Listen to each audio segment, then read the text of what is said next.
Okay, so we are starting communication system और elements of communication system. ठीक है, सबसे पहले जो हमारा पोर्शन है हम जो पढ़ रहे हैं वो है elements of communication system. There are basically three elements in communication system. एक होता है ट्रांसमीटर, एक होता है मीडियम या चैनल, एक होता है रिसीवर. तो देखिए नीचे जो डायग्राम बना हुआ है ये एनसीईआरटी से डायग्राम है. There is some information source जिससे आ रहा है सिग्नल जिसे भेजना है. यहाँ लिखा है मैसेज सिग्नल जिसे हमें भेजना है. वो मैसेज सिग्नल को सबसे पहले भेजा जाता है ट्रांसमीटर में. ट्रांसमीटर उसमें बहुत सारे चेंजेस क्रिएट करता है, उसका फॉर्म बदल सकता है, उसको हाई फ्रीक्वेंसी में कन्वर्ट कर सकता है, उसका एम्पलीट्यूड बढ़ा सकता है, उसमें पावर बढ़ा सकता है और वो सब बढ़ाकर वो ट्रांसमिटेड सिग्नल बनाता है. ये जो ट्रांसमिटेड सिग्नल होता है ये सिग्नल अलग अलग तरह के कम्युनिकेशन सिस्टम में अलग अलग फॉर्म का हो सकता है. एग्जाम्पल के लिए अगर हम मोबाइल से कम्युनिकेशन सिस्टम की बात करें तो एक मोबाइल से जो टावर होता है ना मोबाइल का, वहां तक जो कम्युनिकेशन होता है वो रेडियो वेव्स के फॉर्म में होता है. तो हो सकता है ये ट्रांसमिटेड सिग्नल रेडियो वेव हो, या ये हो सकता है कि एक इलेक्ट्रिकल सिग्नल हो, उस इलेक्ट्रिकल सिग्नल एक इलेक्ट्रिकल सिग्नल भी हो सकता है ये. ठीक है, चलिए फिर ये जो वेव्स क्रिएट होती है इन्हें एक चैनल के थ्रू भेजा जाता है. इन्हें एक चैनल के थ्रू भेजा जाता है. ठीक है, चैनल क्या होता है, जहां से इंफॉर्मेशन भेजना है आपको वो चैनल है. जिस जगह से आप इंफॉर्मेशन भेज रहे हो वो चैनल है. जैसे अगर हमारे मोबाइल से हम बात करें तो मोबाइल से लेके जो मोबाइल टावर तक होता है कम्युनिकेशन, वो मोबाइल से लेके मोबाइल टावर तक जो कम्युनिकेशन होता है वहां बीच में जो भी चीज आ रही है वो है चैनल. समझ में आ रही बात, ये क्या बात समझ Yes, में आ रही है sir. आपको? हाँ, आपको नीचे कुछ दिखा नहीं होगा ना आई थिंक. एक सेकंड रुकना बच्चों. चलो ओके बच्चों. तो चैनल क्या होता है, जो वेव्स सेंड करी जा रही है वो जिस मीडियम से पास होकर दूसरे एंड पे पहुंच रही है वो चैनल कहलाता है. चैनल से फिर रिसीव्ड सिग्नल रिसीवर रिसीव करता है. हर कम्युनिकेशन सिस्टम में कोई फाइनल सोर्स, फाइनल यूजर होगा ना इंफॉर्मेशन का, वो यूजर ऑफ इंफॉर्मेशन जो सिग्नल रिसीव करता है उसे बोलते हैं received signal. Received signal receiver उसको प्रोसेस करता है और वापस से उसमें से इंफॉर्मेशन को निकालता है, इंफॉर्मेशन को निकालने का काम करता है और वो इंफॉर्मेशन निकाल के मैसेज सिग्नल के फॉर्म में यूजर ऑफ इंफॉर्मेशन तक भेज देता है. तो थोड़ा थोड़ा समझ में आ रहा है ब्लॉक डायग्राम के बेसिस पर कि मतलब क्या क्या होता है कम्युनिकेशन सिस्टम में. Yes, sir. यहाँ पर एक चीज लिखी देखो, नॉइस. जो चैनल होते हैं ना हमारे, चैनल क्या करते हैं, थोड़ा बहुत डिस्टॉर्शन, थोड़ा बहुत नॉइसेस ऐड करते हैं. जैसे शायद आपको बाहर गाड़ियां कुछ चल रही है तो उनकी शायद आपको आवाज भी आ रही होगी, है ना, तो ये बाहर से नॉइसेस आ रही है. हम बात जो करना चाह रहे हैं उसके बीच में जो अननेसेसरी के सारे साउंड आ रहे हैं ये सब नॉइस, इन सबको अपन नॉइस बोलते हैं. Okay. है ना, आगे बढ़ते हैं. कुछ यहाँ पे हमारे पास टर्मिनोलॉजी से कम्युनिकेशन सिस्टम में यूज होने वाली कॉमन टर्म. अच्छा, उससे पहले कुछ लिखा है, given information in any form is required to be transmitted to the receiver. The information is converted into the transmittable form depending on the transmission medium being used. ये क्या लिखा है, देखो जो इंफॉर्मेशन है वो अलग अलग फॉर्म की होती है नॉर्मली, जैसे ऑडियो वीडियो इस तरह की हो सकती है. उसे सबसे पहले तो भेजने लायक बनाया जाता है. जिस मीडियम के थ्रू भेजा जा रहा है उस मीडियम में भेज सके इसके उसे लायक कन्वर्ट करा जाता है. जैसे आजकल घरों में फाइबर का कनेक्शन आ रहा है, पहले इंटरनेट कनेक्शन होता केबल के थ्रू, आजकल घरों में ऑप्टिकल फाइबर से कनेक्शन आ रहा है. हो रहा है ना ऐसा Yes, sir. ना. तो ऑप्टिकल फाइबर का जो मीडियम है उसमें लाइट वेव चलती है, और जो पुराना कनेक्शन होता था इलेक्ट्रिकल केबल्स आती थी उसमें कॉपर वायर्स होते थे, उसमें वोल्टेज की वेव या उसमें इलेक्ट्रिकल सिग्नल होता था. तो दोनों में ही मीडियम बदला है और मीडियम बदलने से क्या होता है कि अपन को एक में लाइट भेजना है और एक में इलेक्ट्रिकल सिग्नल सेंड करना थे. तो सिग्नल जो भेजना है वो अलग फॉर्म का हो गया और जा रहा है वो इंटरनेट का डाटा. हम वही इंटरनेट का डाटा यूज कर रहे हैं दोनों दोनों में. तो दोनों ही इंटरनेट डाटा को भेजने के लिए मीडियम अलग होता है तो उसको अलग तरह से कन्वर्जन करना पड़ता है. तो कन्वर्जन के जो तरीके हैं वो अलग हो सकते हैं, वही लिखा है according to media the information is converted into transmittable form. हाँ बोलिए सर, कैसा यूज हो रहा है optical wire, optical fibre. Fibre? Yes sir. आपने सुना होगा ना, जियो फाइबर घरों में इंटरनेट कनेक्शन दे रहा है। सर सुना है सर। हाँ, वो जियो फाइबर क्या करता है, वो एक ऑप्टिकल फाइबर का घर में कनेक्शन देता है, समझे? चलो, यस सर। उसके बाद क्या बोला, मीडियम में also introduce noise into the transmitted information. Medium थोड़ा बहुत नॉइस भी ऐड कर देता है। कॉमन टर्मिनोलॉजीज यूज, क्या क्या टर्मिनोलॉजीज अपन कॉमनली यूज करते हैं कम्युनिकेशन सिस्टम में? पहली चीज है ट्रांसड्यूसर। ट्रांसड्यूसर क्या होता है, इंफॉर्मेशन को एक फॉर्म से दूसरे फॉर्म में कन्वर्ट करता है। A device which converts a physical quantity or information into electrical signal or vice versa, यहाँ पे लिख लीजिए आप, और vice versa, ठीक है? उल्टा भी कर सकता है, मतलब इलेक्ट्रिकल को दूसरे फॉर्म में भी कन्वर्ट करता है, इसे बोलते हैं अपन ट्रांसड्यूसर। तो ट्रांसड्यूसर के एग्जांपल क्या हो जाएंगे, माइक्रोफोन जो साउंड वेव को कन्वर्ट करता है इलेक्ट्रिकल सिग्नल में। फोटो डायोड, फोटो डायोड पे क्या होता है, लाइट गिरती है तो उसमें करंट आता है, लाइट नहीं गिरेगी तो करंट नहीं आएगा, तो लाइट को कन्वर्ट करता है वो इलेक्ट्रिकल सिग्नल में। उल्टे भी प्रोसेस हो सकती है, एलईडी, एलईडी में जब करंट फ्लो कराते हैं तो लाइट जाती है, उससे बाहर इमिट होती है, तो एलईडी भी एक ट्रांसड्यूसर है। हर वो डिवाइस जो एक इंफॉर्मेशन के फॉर्म को दूसरे फॉर्म में कन्वर्ट करे उसे बोलते हैं ट्रांसड्यूसर, समझे? Yes sir. है ना? चलिए, फिर बात आ रही है सिग्नल। सिग्नल क्या होता है? A signal is defined as a single valued function of time. Single valued function of time मतलब एक टाइम पे फंक्शन की एक ही वैल्यू है, single valued function of time. और उसके अंदर इंफॉर्मेशन होती है जो हम भेजना चाहते हैं। जैसे माइक्रोफोन ने वोल्टेज रिकॉर्ड करा, तो जो वोल्टेज आ गया as a function of time, ये सिग्नल है, इसे हमें भेजना है, ठीक है? This is our signal. फिर नॉइस, नॉइस क्या होती है? Noise refers to the unwanted signal that tend to disturb the transmission and process of message signal in the communication system. Noise क्या होती है? एनी अनवांटेड सिग्नल जो भी add हो रहा है एक्स्ट्रा, वो सब नॉइस। ट्रांसमीटर जो इंफॉर्मेशन को भेजने का काम करता है वो ट्रांसमीटर। और transmitter processes the incoming message signal so as to make it suitable for transmission through a channel and subsequent reception। Transmitter का काम ये भी होता है कि चैनल के हिसाब से, किस चैनल में हम इंफॉर्मेशन भेजने वाले हैं उसके हिसाब से इंफॉर्मेशन को अरेंज कर दे, जमा दे, या इंफॉर्मेशन को कन्वर्ट कर ले। जैसे पहले इंटरनेट के जो राउटर आते थे वो सब तो इलेक्ट्रिकल केबल से कनेक्टेड होते थे, आजकल वो जियो फाइबर में ऑप्टिकल फाइबर से कनेक्ट होने लग गए, तो दोनों का ट्रांसमीटर बदल गया, समझ आ रहा है? राउटर ही अलग आता है, अगर आप जियो फाइबर यस कनेक्ट कर सर। ले तो उसमें पूरा राउटर ही अलग होता है उसमें, समझे? चलिए, receiver. A receiver extracts the desired message signal from the received signal at the channel output। Receiver क्या करता है? चैनल के थ्रू जो वेव जा रही है, जो इंफॉर्मेशन जा रही है, उसे रिसीव करने का काम करता है और उसको डिजायर्ड फॉर्म में कन्वर्ट कर देता है। जिस फॉर्म में हम चाहते हैं उस फॉर्म में कन्वर्ट कर देता है। ये काम होता है रिसीवर का। पूछ रही है ट्रांसमीटर लो फ्रीक्वेंसी पर वर्क नहीं कर पाता क्या? बेटा, हर तरह की कम्युनिकेशन सिस्टम में अलग अलग ट्रांसमीटर होते हैं। लो फ्रीक्वेंसी कम्युनिकेशन सिस्टम में अलग ट्रांसमीटर होगा, ऐसा बात नहीं है कि लो फ्रीक्वेंसी पे काम नहीं कर सकते क्या, हर जगह काम करने के लिए अलग अलग सिस्टम के हिसाब से ट्रांसमीटर डिजाइन होता है। तो ये वर्क बोलना गलत है, स्टेटमेंट ही गलत है आपका। आपने पूछा ट्रांसमीटर लो फ्रीक्वेंसी पे काम कर सकता है कि नहीं, नहीं, हर सिस्टम के ट्रांसमीटर की अपनी अपनी फ्रीक्वेंसी रेंज होगी, हर ट्रांसमीटर अपने अपने हिसाब से काम करेगा, आप उसको अलग तरह से काम कराओगे तो काम नहीं कर पाएगा, समझे? चलिए आगे देखते हैं, हमको क्या दिया है, एटीन्यूएशन। एटीन्यूएशन, एटीन्यूएशन का मतलब होता है the loss of strength of signal while propagating through a medium is known as attenuation. जब सिग्नल किसी मीडियम से चल रहा है तो क्या होता है, उसकी एनर्जी धीरे धीरे कम हो जाती है, तो एनर्जी जो कम होने की प्रोसेस है इसी को बोलते हैं एटीन्यूएशन। एम्पलीफिकेशन, ये तो अपने एम्पलीफायर पढ़ा है तो शायद ये आता हो आपको। It is the process of increasing the amplitude and consequently the strength या power of the signal using electronic circuit called amplifier। amplifier पढ़ा ही अपन ने। amplification is necessary to compensate for the attenuation of the signal in communication system। क्या होता है, अपन signal एक जगह से दूसरी जगह जब भेजते हैं थोड़ी उसकी एनर्जी कम हो जाती है, तो एनर्जी को बढ़ाने के लिए हम एम्पलीफायर यूज करते हैं।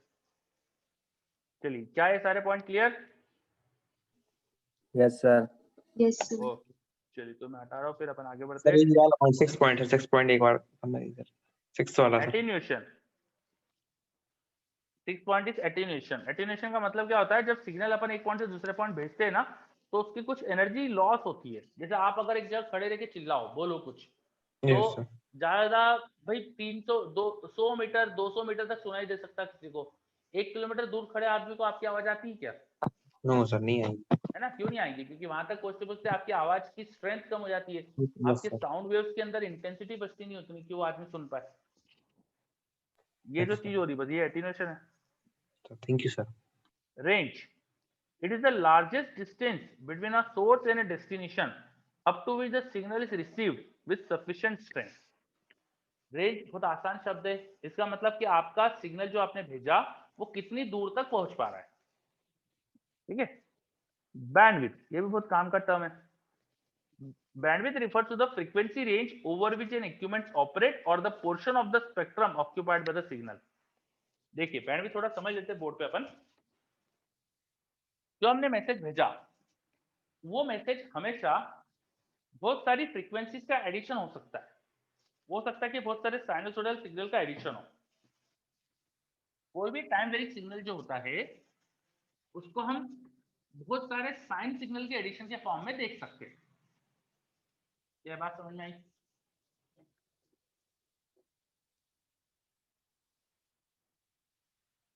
मैंने बोला कोई भी हमारे पास टाइम वेरिंग सिग्नल है, सपोज एक टाइम वेरिंग सिग्नल है ऐसा, ठीक है।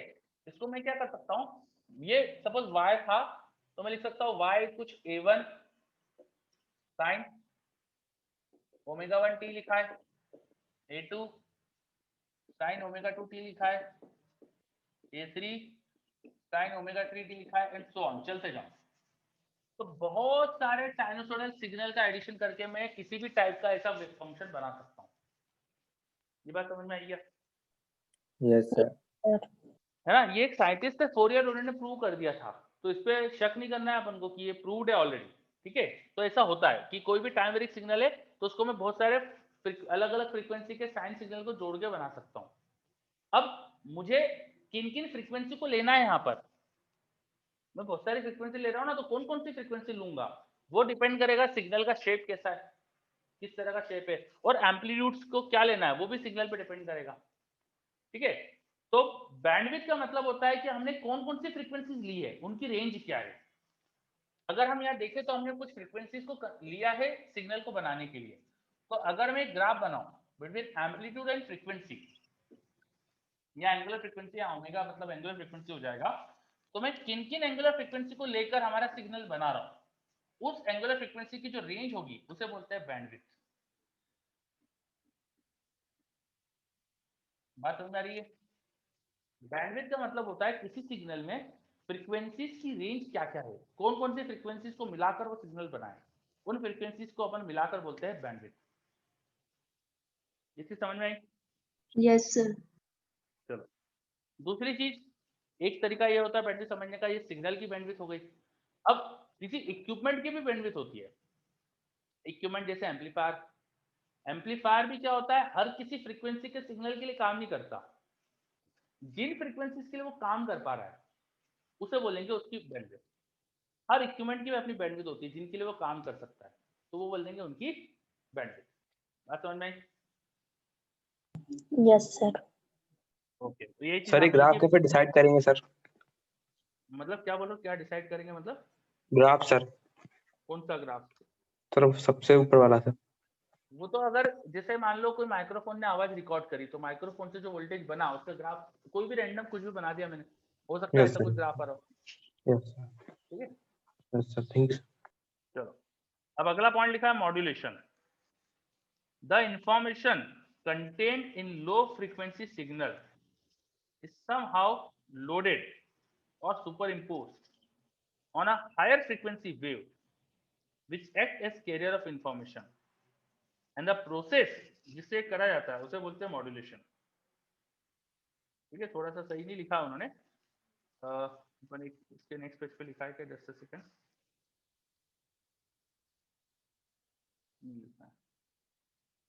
देखो मॉड्यूलेशन क्या होता है, जब मैं बोल रहा हूं यहाँ पर तो मेरे बोलने से जो फ्रीक्वेंसी जनरेट हो रही है वो मैक्सिमम से मैक्सिमम 3 किलोहर्ट्ज की होती है।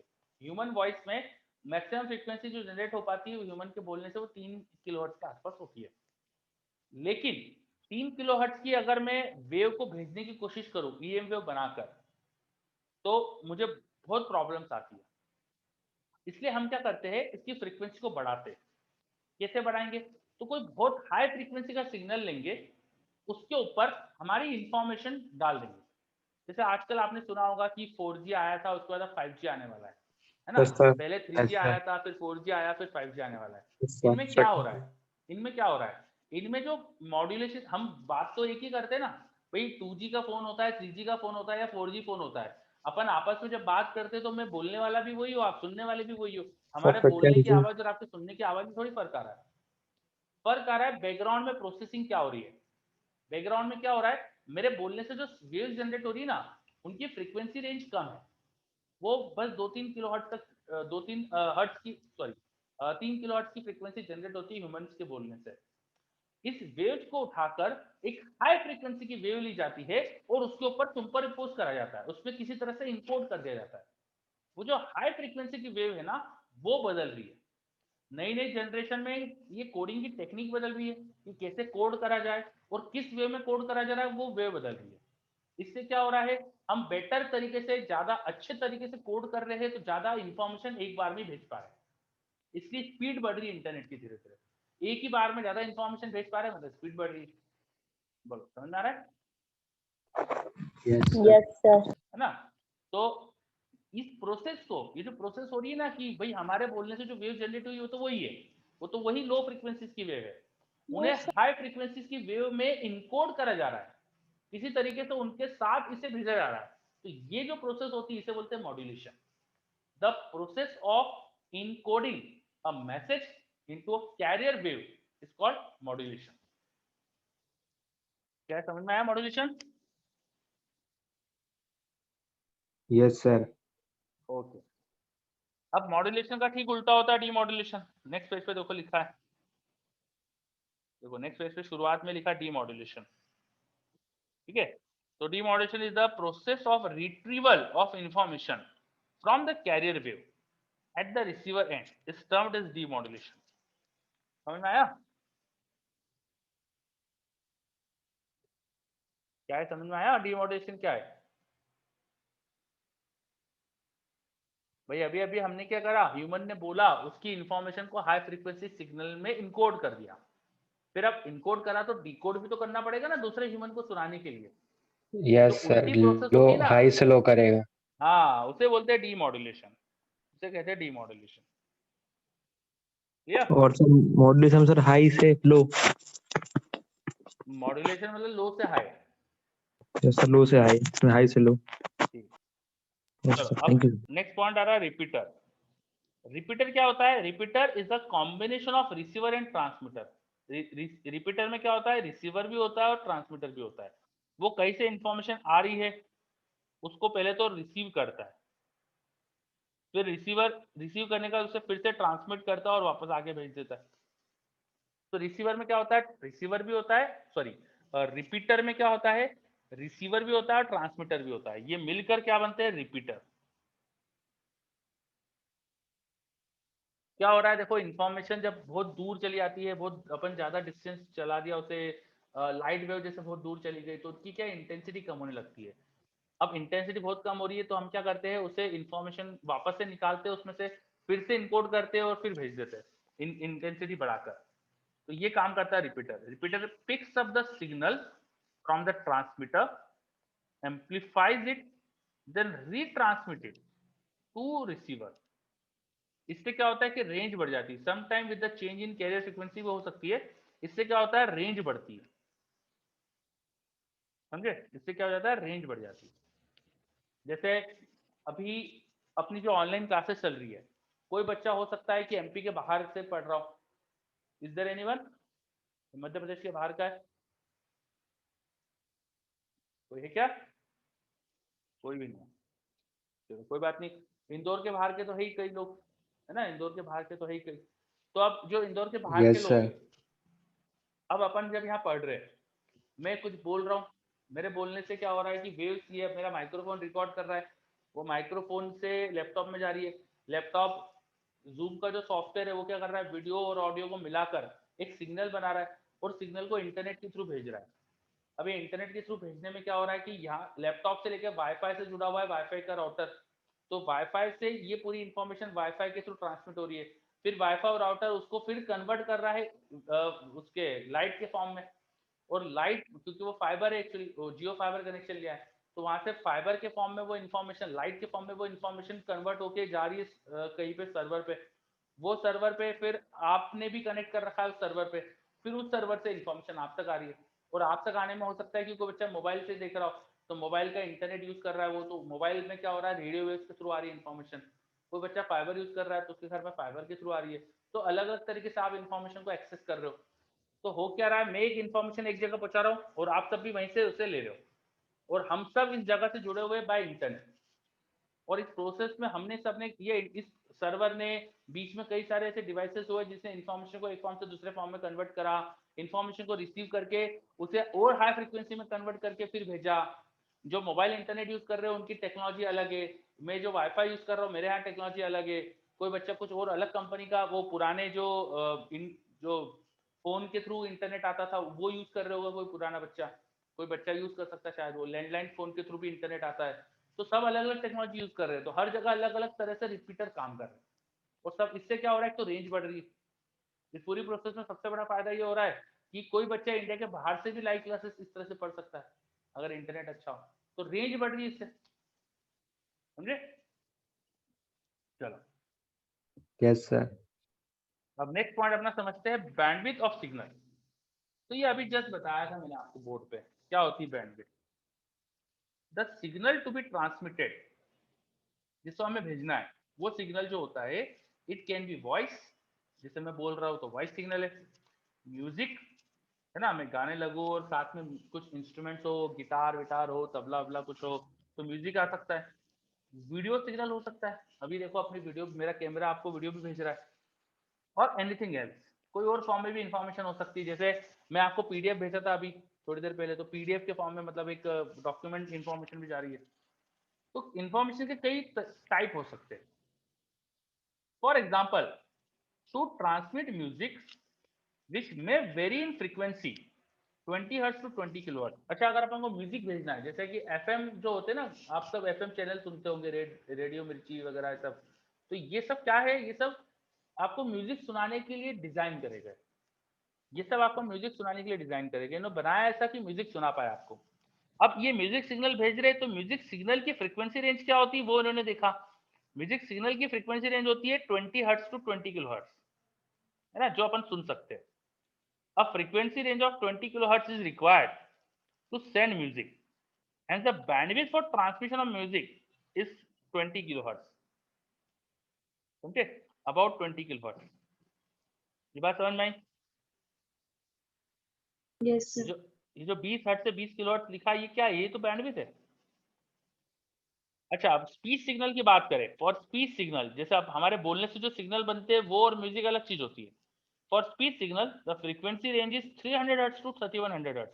जब ह्यूमन बोलते हैं तो ह्यूमंस के बोलने से करीब 300 हर्ट्ज से लेकर 3100 हर्ट्ज तक की वेव जनरेट होती है, तो इनकी जो रेंज है फ्रीक्वेंसी की, ठीक है, तो उसे कहा जाएगा बैंडविड्थ, तो वो रेंज आ जाएगी अबाउट 2800 हर्ट्ज। देखो इनका डिफरेंस 2800 हर्ट्ज आएगा।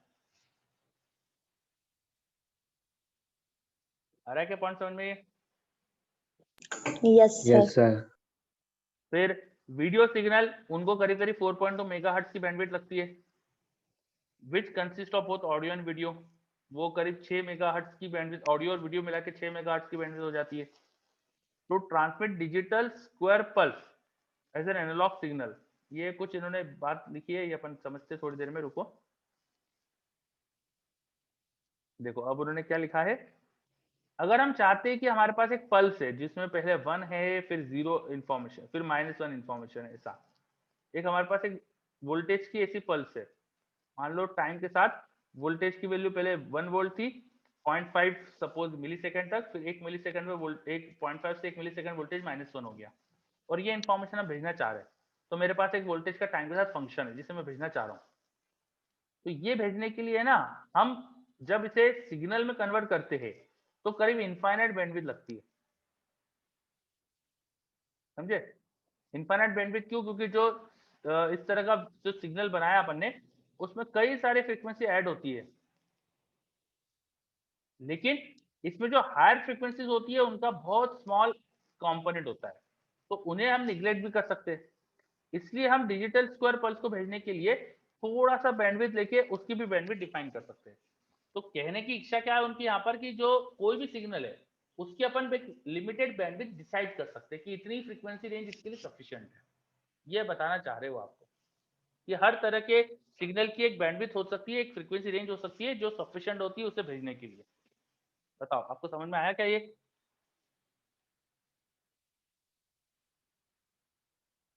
Yes sir. हाँ, अब खुशी का क्वेश्चन आया मेरे पास, बैंडविड्थ पता कैसे चलेगी? तो बैंडविड्थ बेटा ये ना हमको हमारे पास है ना कुछ डिवाइसेस होते हैं जो एनालाइज करते हैं सिग्नल को और उसकी बैंडविड्थ बता देते हैं। तो आपको ऐसा टेंशन नहीं लेना है बैंडविड्थ पता कैसे चलेगी। अभी आप बस समझ लो कि हमारे पास कुछ चीजें हैं, इंजीनियरिंग में आप सब देख लोगे है ना, वहां पर अच्छे से आपको समझ में आ जाएगा कि बैंडविड्थ कैसे निकाले अपन। ठीक है, चलिए फिर अगला अपने पास पॉइंट आ रहा है बैंडविड्थ ऑफ ट्रांसमिशन मीडियम। जिस तरह से हमारे बोलने से सिग्नल जनरेट हो रहा है उसकी कुछ बैंडविड्थ है। जिस तरह से हर इक्विपमेंट, हर जो भी अपन डिवाइस बनाते हैं उसके काम करने की एक बैंडविड्थ होती है कि उसमें किन फ्रीक्वेंसीज की वेव्स पे वो काम कर सकता है। वैसे ही चैनल जिससे हमें इंफॉर्मेशन सेंड करनी है उसकी भी बैंडविड्थ होती है कि वो किस फ्रीक्वेंसी रेंज के सिग्नल्स को भेज सकता है। तो हर चैनल की अपनी अपनी बैंडविड्थ है। जैसे ट्रांसमिशन मीडियम अपन ने कोएक्सियल केबल ले ली। कोएक्सियल केबल का है तो घरों में पुरानी जो डिस्क केबल आती थी, अभी भी कोई केबल टीवी यूज कर रहा है अगर, तो केबल टीवी की केबल जो होती है वो डिस्क केबल जो होती है वो कोएक्सियल केबल है। बीच में यस एक सर। पतला सा कॉपर वायर होता है, फिर एक प्लास्टिक का कुछ कोटिंग होती है, फिर एक एल्यूमिनियम की शेल जैसा होता है, फिर ऊपर से ब्लैक कलर का एक प्लास्टिक की कोटिंग होती है ना। तो वो जो डिस्क की केबल है ना उसे बोलते हैं कोएक्सियल केबल। और उस केबल में जो इन्फॉर्मेशन भेजने की बैंडविड्थ है वो करीब 750 मेगाहर्ट्ज है। उस केबल के थ्रू 750 मेगाहर्ट्ज की अपन रेंज से इन्फॉर्मेशन भेज सकते हैं। फिर फ्री स्पेस या रेडियो वेव की जो सस्टेनेबिलिटी उनकी अपन जो इन्फॉर्मेशन भेजने की है वो अपन किलोहर्ट्ज से गीगाहर्ट्ज तक की रेंज है, बहुत ज्यादा है फ्री स्पेस की बैंडविड्थ। तो ऑप्टिकल कम्युनिकेशन मतलब कि एक किसी वायर के अंदर, ऑप्टिकल फाइबर के अंदर हमें अगर इन्फॉर्मेशन सेंड करना है तो टेराहर्ट्ज की बैंडविड्थ है वहां पे हमारे पास।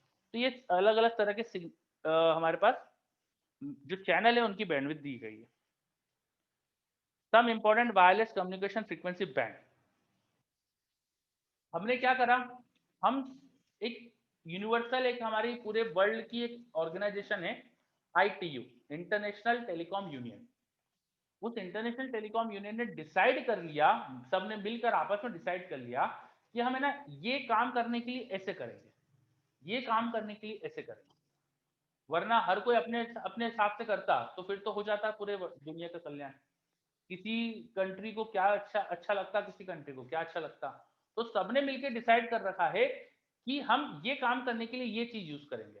जैसे कि 4G जो पूरी टेक्नोलॉजी जो अपन आजकल मोबाइल में यूज करते हैं उसमें हर चीज पहले से डिसाइड करिए कि इंफॉर्मेशन जब जो कोई पर्सन बोलेगा तो उसे इतने वोल्टेज पे ऐसा माइक्रोफोन कन्वर्ट करेगा, फिर उससे ये सिग्नल बनेगा, उस सिग्नल के लिए ऐसा प्रोसेसर लगाएंगे अपन, तो उसको इसमें कन्वर्जन करेंगे। वो पूरी चीजें पहले से डिफाइन करिए अपन ने, डिजाइन करनी पहले से। ये काम कौन करता है? ITU में डिसाइड होता है। अब ये डिसाइड होने के बाद हमने क्या क्या डिसाइड कर रखा है उसकी एक टेबल दी गई है। तो ये टेबल देखिए अब अपन को जो दिख रही है यहाँ पर, स्टैंडर्ड AM ब्रॉडकास्ट। अगर आपने कार में या घरों में आपके पास FM रिसीवर हो तो उसमें AM का भी ऑप्शन आता है, कभी कभी कुछ रेडियो में AM का भी ऑप्शन आता है। आप AM पे भी विविध भारती वगैरह ऐसे सुन सकते हो, आकाशवाणी सुन सकते हो। तो पहले के सारे जो चैनल होते थे वो तो AM चैनल ही होते थे। उसके बाद में आजकल FM बहुत बीच में चलने लग गया था, मोबाइल में भी आजकल लोग FM सुनते थे। तो FM की जो फ्रीक्वेंसीज होती है करीब करीब 88 to 108 मेगाहर्ट्ज होती है।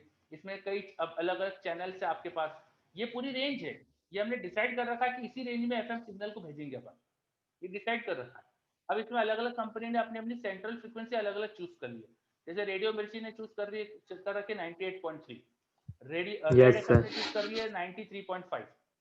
तो हर चैनल अपनी अपनी एक फ्रीक्वेंसी चूज करा हुआ है, ठीक है।